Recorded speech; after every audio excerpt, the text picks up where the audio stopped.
Have I ever told you about the time I, the all-knowing Grim, ran hell while Lucifer was sipping overpriced cocktails in Los Angeles? No. Well, buckle up, because this isn't just a story about taking over a kingdom of fire and brimstone. It's about something far, far worse. It started like any normal night, if normal for you includes sitting atop a mountain of skulls, watching lost souls writhe in agony, and listening to the tormented screams of the damned. For me, it was just another Tuesday. Then my scythe vibrated. Not a call, not a text, because neither of those things exist in my world, but a deep, bone-rattling hum that told me someone important was reaching out. I grasped the handle and instantly, Lucifer's voice slithered through my mind. Grim, my dear old friend, I have a proposal for you. That usually means trouble, I replied. Oh, but this is an opportunity. You see, I'm burnt out. Running hell is exhausting.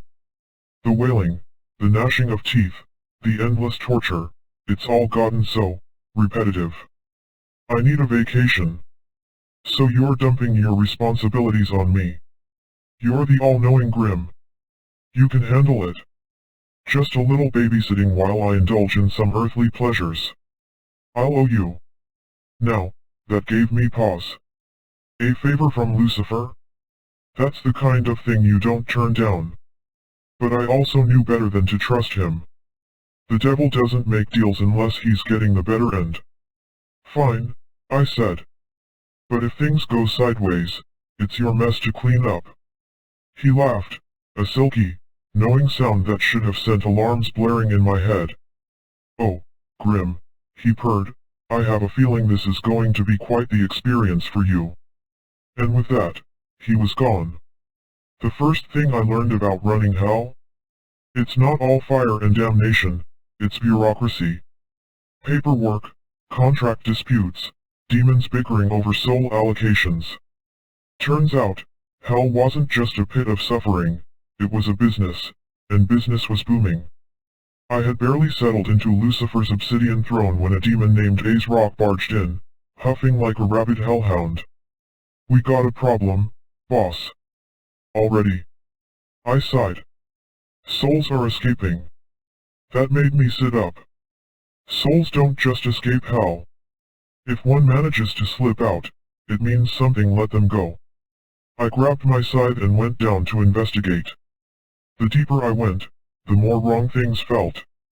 Hell is loud, always filled with screams, wails, and the crackle of burning flesh. But now, it was quiet. Too quiet. And then I saw them, jagged, gaping cracks in the walls of reality itself. Shadows pulsed within them, whispering in a language older than time. I stepped closer, and the voices slithered into my mind. Grim, we see you. Something ancient was watching. Something that even Lucifer feared.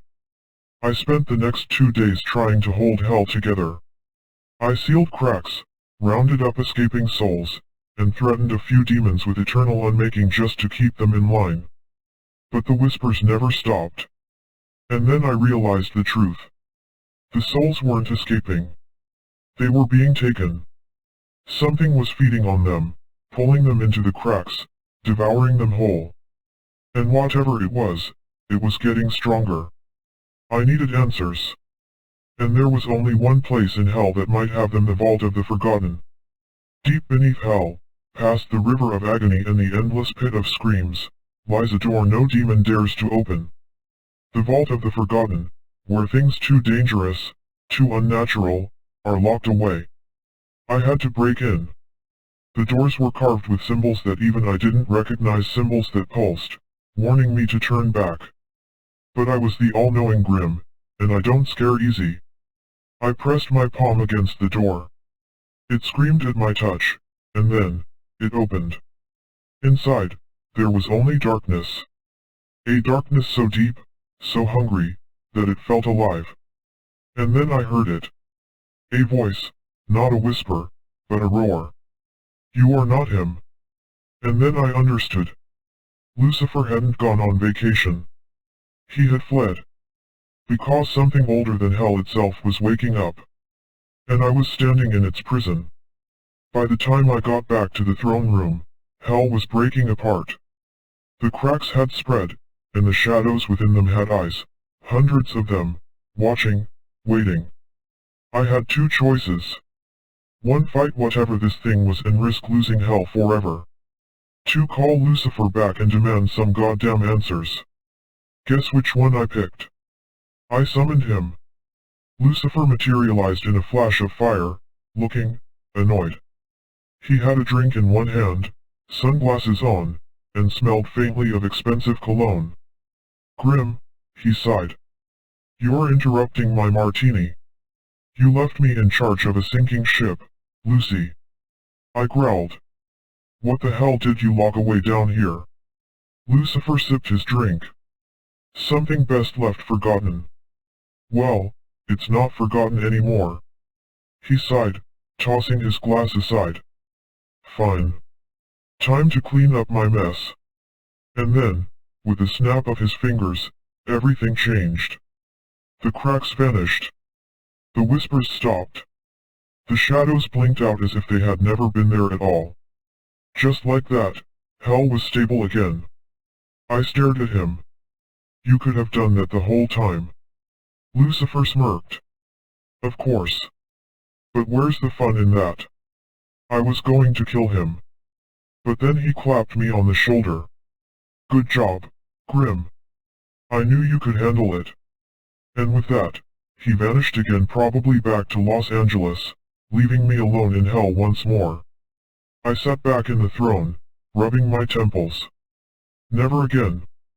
But somehow, I had the sinking feeling that this wouldn't be the last time Lucifer asked me for a favor.